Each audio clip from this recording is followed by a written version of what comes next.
Don't adjust your sets. I don't shave on Sundays. Welcome to a special edition of the Sports Note for Sunday, September the 18th.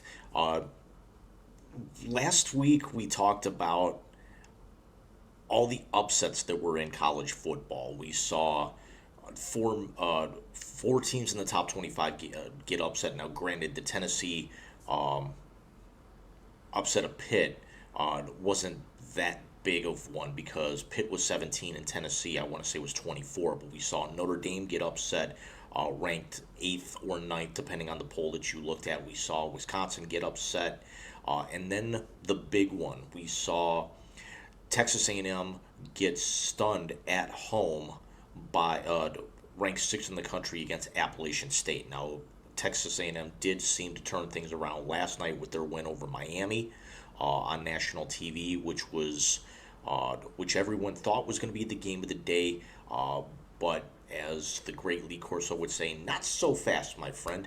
We saw the most entertaining game of the day come out of the Sun Belt Conference, and this is actually starting to become par for the course for this conference. In the opening week, we saw North Carolina and App State go to a 63-61 game. 124 points in regulation. Now remember that Texas A&M and LSU went to a 74-71 final back in 2018, but that game took 7 overtimes. That game was not nearly as high scoring by the time regulation ended. We did see a 9 overtime game, I want to say last year, and neither team, I want to say, cracked 40 points either.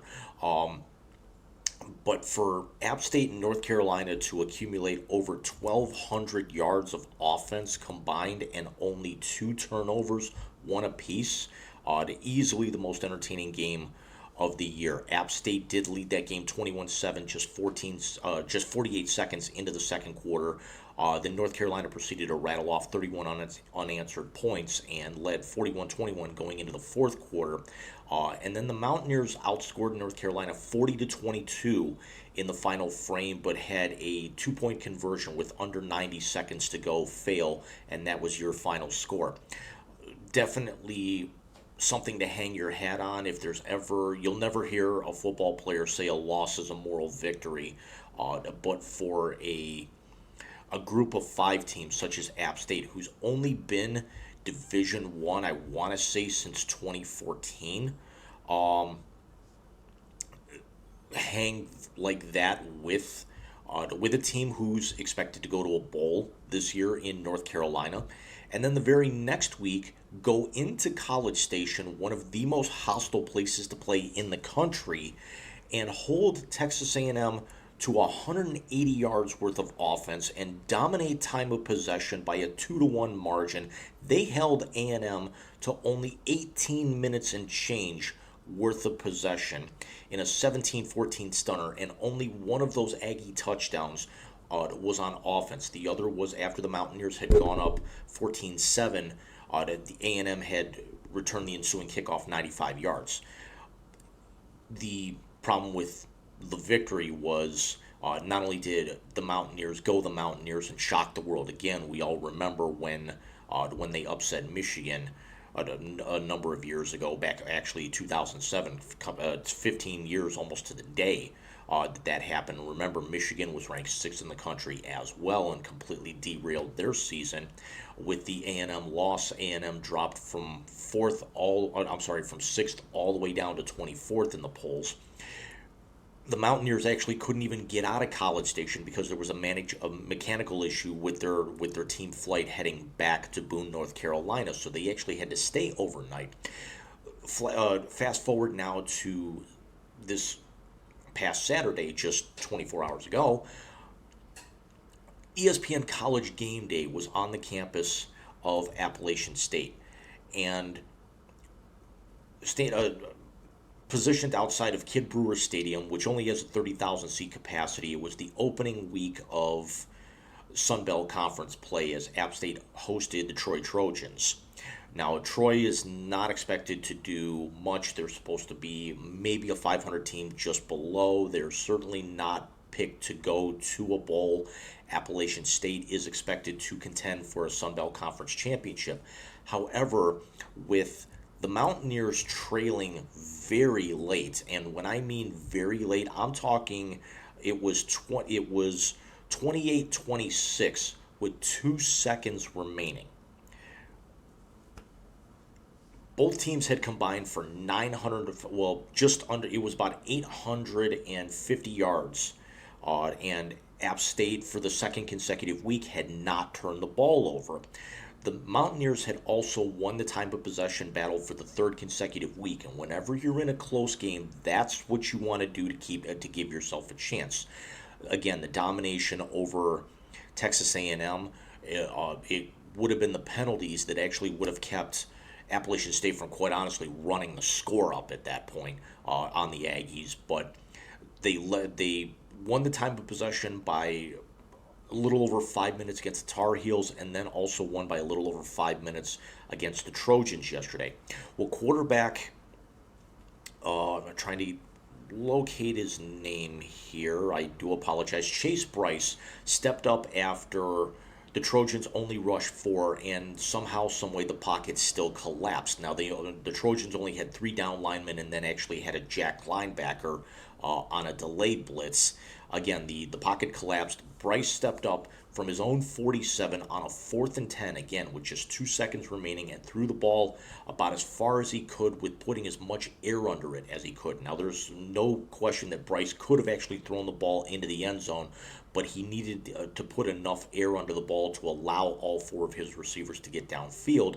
The other problem is that the Trojans, again, dropping 7 into coverage, had more than enough time, as they had 3 or 4 guys lined up on the goal line when the play commenced. One of the Mountaineer players that was on their way down was a 6'4" receiver named Dalton Stroman.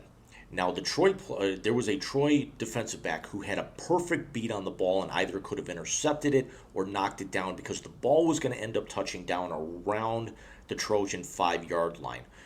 Stroman proceeded to kind of get his hands on the ball, kind of popping it up in the air away from the defender, and it landed right in the hands of teammate Chase Horn. The problem was Horn was on about the 8-yard line when he caught the ball, and there was an entire wall of defenders and his teammates right in front of him obstructing it, and he knew he had to kind of get outside. So Horn did the smartest thing that you can do in a case like that. He reversed field and started turning it into a little bit of a misdirection or a sweep, allowing some of his players to kind of get over and build a wall and essentially screen the defenders out, and then was able to take it into the end zone, meaning that the Mountaineers are now 2-1 on the season after a walk-off Hail Mary against a conference rival. Now, going into this week, the Mountaineers were ranked, and I'm very weird by saying this, but we understand that there's the top 25, and then you have that section marked others receiving votes. I'm one of those people that I actually will go through, and if you get a vote, you're essentially ranked. So the Mountaineers were sitting 28th in both the AP and the coaches polls going into yesterday. They received 80 votes in the AP poll. Oregon was 25th at 89. The Mountaineers were actually tied with Cincinnati with those 80 votes, trailing Marshall at 26th with 85. So technically they were tied for 27th. And then they were also 28th in the coaches poll, receiving 50 votes, trailing Cincinnati with 80, Florida State with 85. But Pitt at 25 was 157. So much, much further for them to climb there. After this win, even though it's not going to help your strength of schedule, with A&M's win yesterday, the fact that you knocked off the 6th-ranked team in the country on the road, and then that same team proceeded to get a big win to kind of bolster that's definitely going to spell their strength of schedule, the Mountaineers, I should say, as well as also A&M. It's certainly not going. A&M's certainly going to be in a bowl by the time it's all said and done, unless they have an absolute collapse. Their offense is still not right. Jimbo Fisher still has a lot of work to do there, especially after 4 players were suspended just prior to the game as well. But North Carolina is also expected to be in a bowl, if not potentially contend to get into the ACC championship game with what's going on in that conference. But it's certainly going to mean that Appalachian State is going to remove themselves from that others receiving votes. They are going to be in the top 25. And we did not have nearly as many upsets as last week as this week. Typically, week 3 going into conference play for the Power 5 schools is where you kind of tune up and blow out your opponents, and we had a lot of those yesterday. It's not going to be enough to get App State into the top 20, but they're certainly going to be in the top 25. Now the thing is with App State, ESPN College Game Day was on campus in Boone, North Carolina yesterday. Lee Corso picked the Mountaineers to win the game, put on Yosef, that's the App State Mountaineers mascot's head, said that Troy had no chance to win that game, and albeit for about 2 seconds, he was about to be wrong. The Mountaineers will host the James Madison Dukes this weekend. They are already a 9-point favorite in that game. James Madison, before the Mountaineers walk-off yesterday, had only given up 2 touchdowns all year. One was, I think their opponents were Middle Tennessee State and Arkansas Pine Bluff, and those are typically 2 of the worst schools in their division every year, or in their respective conferences. Still, to be able to only hold teams to 1 touchdown apiece, I don't think Alabama held. Georgia allowed South Carolina to score 7. Michigan shut out UConn yesterday. As much turmoil as Nebraska's in, they still managed to score 14 points against Oklahoma. Alabama was off. Florida and USF, which really should not have been that close, came down to the wire, and the Gators pulled that one out. Mississippi shut out Georgia Tech. Penn State allowed 12 points to Auburn. And Auburn needs to rebuild. Alabama actually was not off. Alabama even allowed a touchdown to Louisiana Monroe.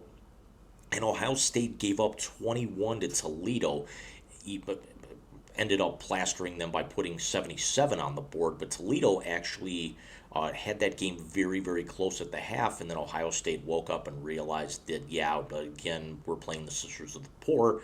And it's a paycheck for Toledo. And we're just going to run it up now. But App State is back to being App State. This really should not be a shock to anybody.